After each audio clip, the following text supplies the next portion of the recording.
Hello, Meryl. Hello, Julio. So you've made it to the Virgin in Santiago de Chile. Yes, I did. How was the path and how do you feel? I feel wonderful.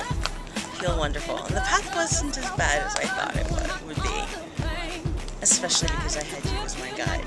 Aww. This is Meryl on top of the Santiago world. That's Santiago all the way down there. She walked all the way from the street that's down there. You can't really see it from here, but trust me, it's very far away. I mean, she walked onto the trolley thing that took her up, and then she walked up. Because I would have been rock climbing otherwise. Well, any other questions for me? At this time, no, but we'll be back to you. Worry not. Hi, Meryl. Again. Hi, Julio. We're in the Plaza del Armas. And what have you done since we last spoke? What have we done? We climbed down from the Virgin and took the funicular to the bottom and rested for a while. And then we came down and did we go somewhere? I don't remember. Meryl, tell us about the heat in Santiago. It's freaking hot here. What's happening in Washington, D.C. right now? Well, collectively there are 50 inches of snow.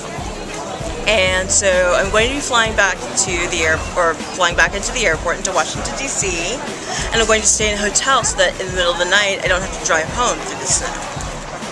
Then I'm going to go home the next morning and collapse into bed. And how do you feel about the heat in Santiago? I actually don't mind it. Even though it's very hot here, it's a nice relief from the cold. And lots of people are out and about because it's summertime. And it's fun to see pedestrians and families and women with strollers and couples, except for that particular one couple that was making out last night when we had dinner. While we were having dinner. But otherwise, the heat isn't so bad. Ask me about the buildings, the architecture. Meryl, buildings, architecture. The historical architecture, not the modern architecture, is incredibly beautiful. It reminds me of some faraway land that was really stupid.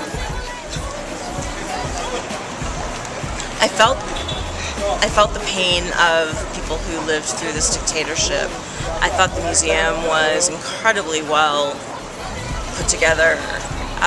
The photographs, particularly of people who disappeared or were killed, were particularly moving.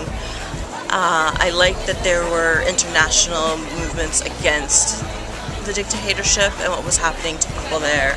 And I think that it reminds us all that there's hope. There's always hope.